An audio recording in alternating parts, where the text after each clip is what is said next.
Hello आप सभी बच्चों का मेरा बहुत बहुत नमस्कार। तो आज हम लोग पढ़ने वाले हैं लेक्चर नंबर 4 या पार्ट 4 जो भी कह लो, एंडोप्लाज्मिक रेटिकुलम से स्टार्ट करेंगे, ठीक है ना। और आज का दिनांक क्या है? 10/10/2025 को आप सुबह ये लेक्चर देख पा रहे होंगे 10 बजे। तो एंडोप्लाज्मिक रेटिकुलम चालू करते हैं। तो इसको क्या कह रहा है? Endo membranes system which each of the membrane organelles is distinct in the term of its own structure and function। मतलब क्या, सारे के सारे यूनिक चीज़ें हैं, मतलब सारे के सारे जितने भी एंडोमेम्ब्रेनस सिस्टम में जो भी ऑर्गेनल्स प्रेजेंट होता है उसमें सारे के सारे यूनिक कैसे हैं, स्ट्रक्चर और फंक्शन के बिहाफ पे। Many of this consider together as endomembranous system, बहुत सारे हैं, इसमें से सबको मिलाकर बोला जाता है एंडोमेम्ब्रेनस सिस्टम, है ना। बिकॉज देयर फंक्शंस और कोऑर्डिनेटेड, एक दूसरे के ऊपर डिपेंड करता है। मतलब जैसे कि ईआर की फंक्शन और गोल्गी अपरेटर की फंक्शन एक दूसरे के ऊपर डिपेंड करता है। कोऑर्डिनेटेड डिपेंड तो नहीं, कोऑर्डिनेटेड में कर सकता है। मतलब एक अगर ईआर काम करेगा उसके बाद ही गोल्गी अपरेटर्स काम कर पाएंगे, या अगर ईआर ही काम नहीं हो पाएगा तो गोल्गी अपरेटर्स भी काम नहीं कर पाएंगे, है ना। इसीलिए कह रहा है coordinated. The endomembranous system including endoplasmic reticulum, Golgi body, lysosomes, vacuoles, इन सब चीज़ों में एंडोमेम्ब्रेनस सिस्टम बना होता है। क्या क्या है? ईआर, ठीक है ना, Golgi body, Golgi operator, lysosome,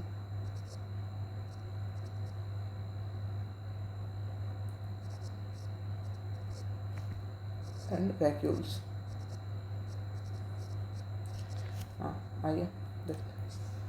Since the functions of the mitochondria, chloroplast and preoxysomes are not coordinated with above components, they are not considered as the part of endomembranous system। तो क्या कह रहा है? Chloroplast, पैरोक्सिसोम और mitochondria, इनकी जो function है ये ऊपर वाले ईआर, गोल्गी कॉम्प्लेक्स, लाइसोसोम से वैक्यूल से कनेक्टेड नहीं, कोऑर्डिनेटेड वे में नहीं है, इसीलिए ये एंडोमेम्ब्रेनस सिस्टम के अंदर नहीं आते हैं। क्लियर है मामला?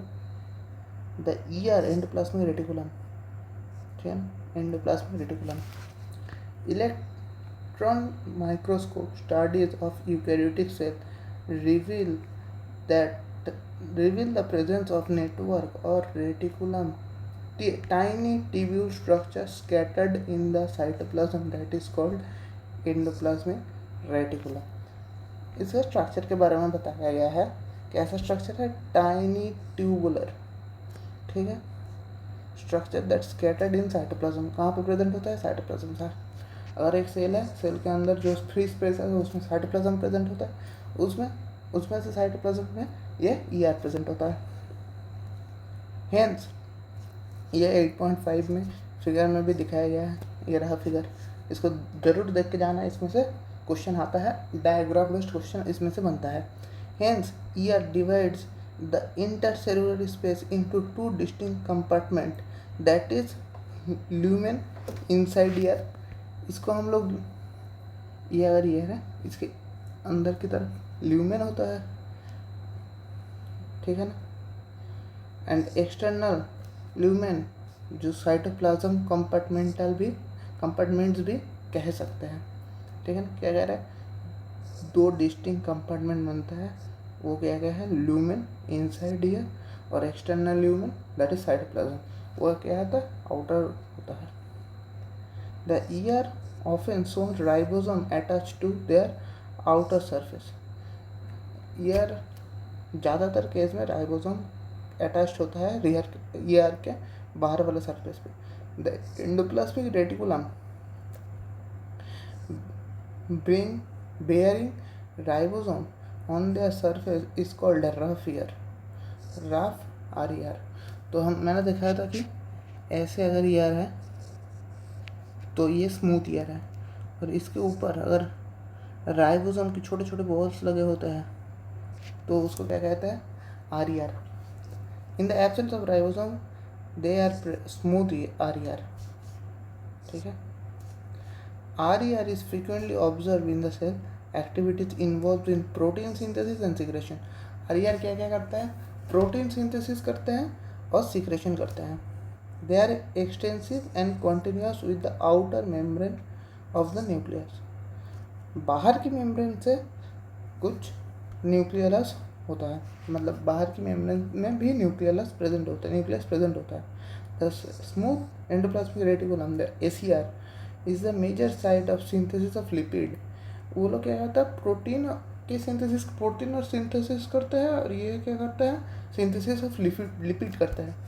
इन animals lipid like steroid hormones are synthesis in ACR।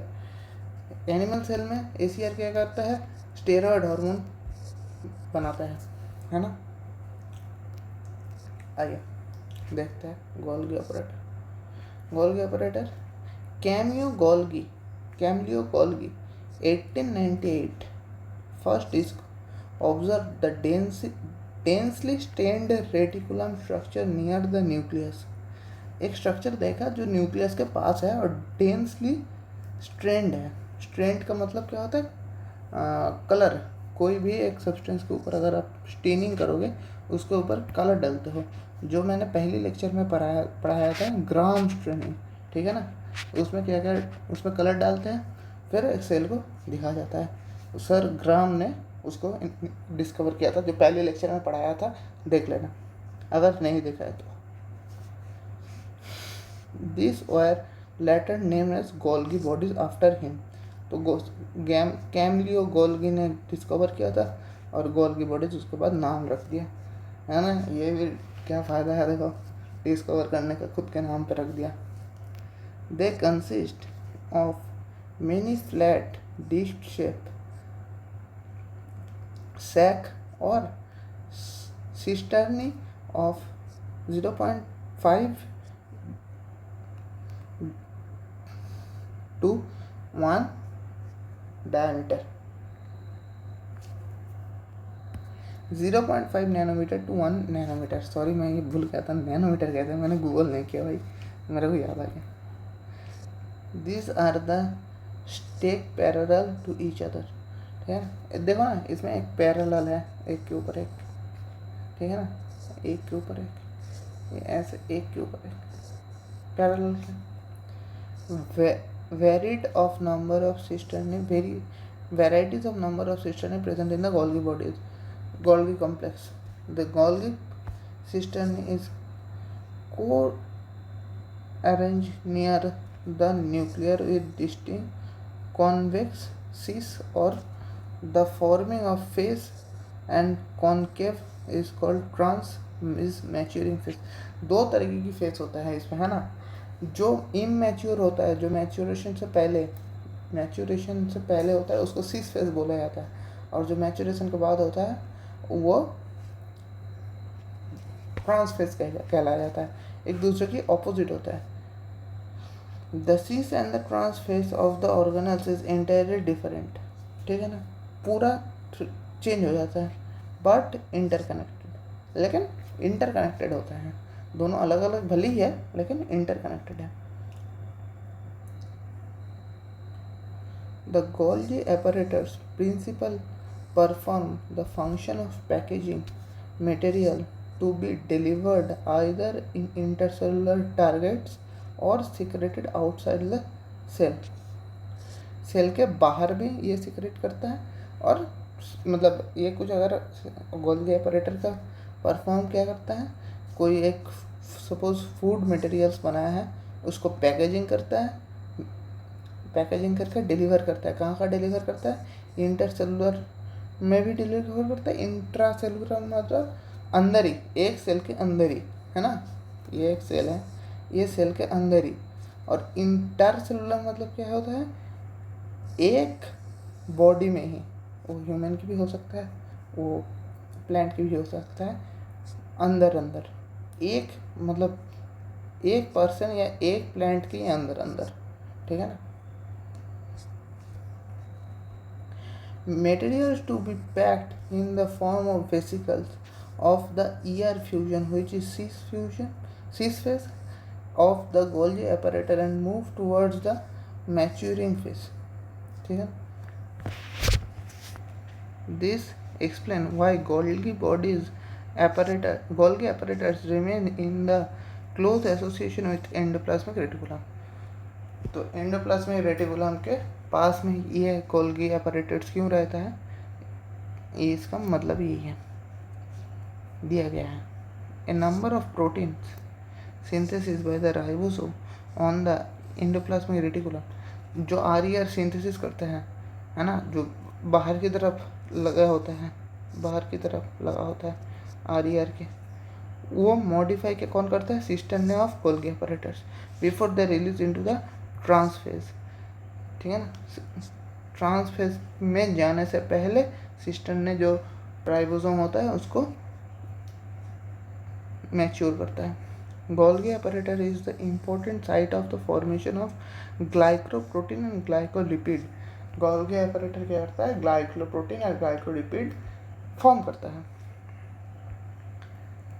Lysosome. These are the membrane-bound vesicle structure formed by the process of packaging of Golgi apparatus. ठीक है, गोल्गी ये एक पैकेजिंग होता है. अभी पढ़ा क्या है गोल्गी apparatus का कि उनका पैकेजिंग मेन काम होता है, पैकेजिंग ऑफ मिनरल्स. तो ये क्या करता है, ये पैकेजिंग के बाद एक स्ट्रक्चर फॉर्म होता है, उसको लाइबोसोम कहते हैं. The isolated ribosome vesicles has been found to be very rich in almost all type of hydrolytic enzyme. Hydrolytic enzyme में जो लाइबोसोम होता है वो रिच होता है, मतलब ज़्यादा होता है. ठीक है ना.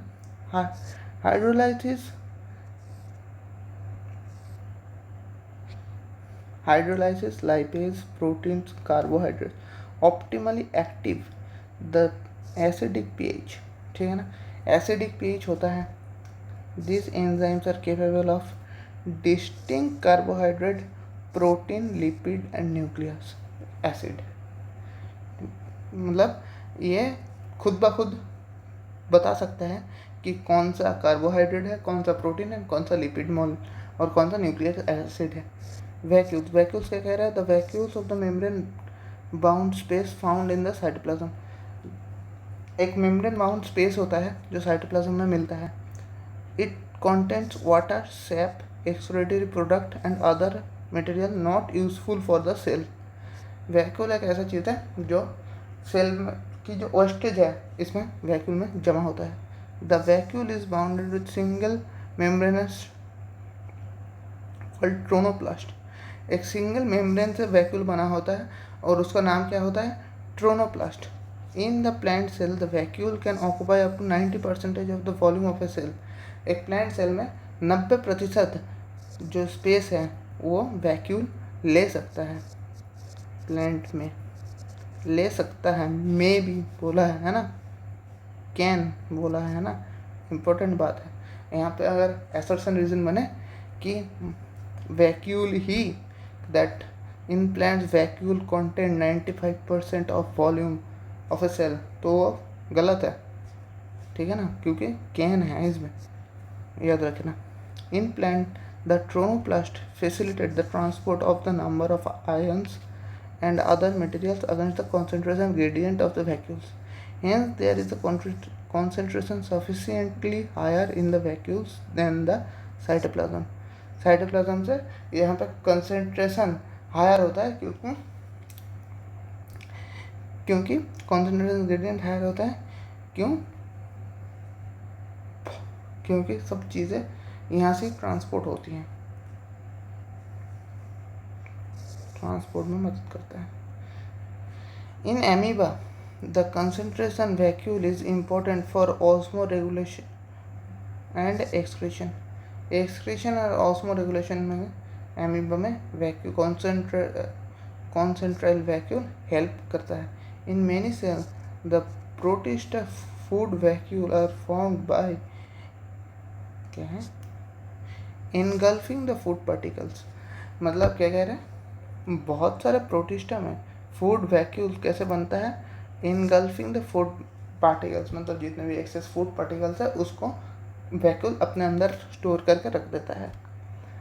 आज के लिए इतना ही। माइटोकॉन्ड्रिया से हम लोग नेक्स्ट दिन पढ़ेंगे और 2 लेक्चर में खत्म कर दूँगा। Thank you.